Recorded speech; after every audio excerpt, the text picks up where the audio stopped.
Hello, নমস্কার নমস্কার। শুভেন্দু, এই শুভেন্দু, হঠাৎ করে ফোন দিলি যে? কোনো সমস্যা নাকি বেটা? হ্যালো, বেটা শুভেন্দু, কই কথা বলছিস না যে? বেটা হ্যালো, কথা বলছিস না, ফোন দিছিস কেন বেটা? হ্যালো হ্যালো, নমস্কার নমস্কার স্যার। আরে নেটওয়ার্কের একটু সমস্যা ছিল স্যার। আরে স্যার, অনেক বড় ঝামেলায় আছি বুঝছেন। এই দুনিয়ার পদবি মদবি দিছেন, এখন দুনিয়ার চাপের মধ্যে আছি বুঝছেন। এখন আমি কি বলি শুনেন। বেটা, তোর ক্ষমতা পাইছিস তো এখন চাপ মনে হইতেছে না বেটা? আরে বেটা, মমতাকে হারিয়ে তোকে একটা জায়গায় বসিয়ে দিয়েছি, দায়িত্ব পালন কর। ভয় ভীতি মানুষ দেখাবে। আরে স্যার, ভয়ভীতি দেখালে সেটা বড় সমস্যা নয়। বড় সমস্যা হচ্ছে এই হিন্দুরাই, আমরাই, আমাদেরই হচ্ছে মেন সমস্যা। এখন তো দেখি আনাচে কোনাচে শোনা যাচ্ছে স্যার, হিন্দুরাই প্রোটেস্ট করবে আমাদের বিরুদ্ধে। এখন কি করবেন বলেন তো দেখি। কি বলো বেটা, কিসের হিন্দুরা প্রোটেস্ট করে? মাথার মধ্যে কি তোমার সমস্যা নাকি বেটা? হ্যাঁ, আরে বেটা, কি সমস্যা করছে, কে করছে? হ্যাঁ, আমরা এমন কিছু করি নাই যে হিন্দুরা আমাদের বিপক্ষে চলে যাবে, বুঝলি? মানুষের ব্রেন ওয়াশ করে আর কতদিন খাবেন? ধর্মকে ব্যবহার করে যেভাবে মানুষের মাথা ওয়াশ করছেন, এটা তো মানুষ বুঝতে পেরেছে। এখন মানুষ লোকসান বোধ করতেছে। এই যে মাঝখানে যে ঈদ গেল মুসলমানদের, তারা কতগুলো গরিব বিক্রি করতে পারে না, এই লোকসান ভরপুর করতে চাচ্ছে আমাদের উপর দিয়ে।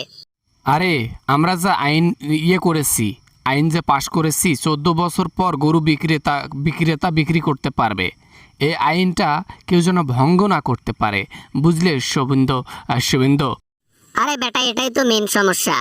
আর দ্বিতীয়ত হচ্ছে, আমি চুরি করতে গিয়ে ধরা খাইছিলাম, এটা আপনারাই মিডিয়াতে ছড়াইছিলেন।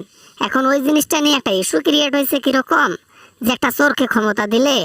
বেটা, চোরকে ক্ষমতা দেব নাতে কাকে ক্ষমতা দেব বেটা? অন্য কাউকে ক্ষমতায় বসালে কি সে আমার কথায় উঠবোস করবে? তোকে ক্ষমতা দিয়েছি যাতে তুই আমার কথায় উঠবোস করিস, এই জন্য তোকে ক্ষমতাটা দিয়েছি। এটা নিয়ে তো লোকেরা এখন আমার বাড়িতে আসতেছে, এসে এসে বলতেছে চোর চোর চোর। হ্যাঁ, আবার অনেক খামারিও এসে বিচার দিয়ে গেল যে যেগুলা গরু আটকা পড়ছে এগুলো আপনি কিনবেন, নয়তো মোদি কিনবে। আরে বেটা, বলিস কি? গরু কিনতে হবে আমাদেরকে? কোনো প্যারা নাই, কোনো প্যারা নাই। আরে গরু দুই একটা কিনে ফেলবো, তাতে কি হয়েছে? দুই একটা লোক আসবে গরু বিক্রি করতে, টাকা দিয়ে নিয়ে নিবা, কোনো প্যারা আছে বলো তো দেখি? আরে স্যার, দুই একটা গরু হলে সেটার একটা কথা ছিল। গরু আছে কতগুলো জানেন?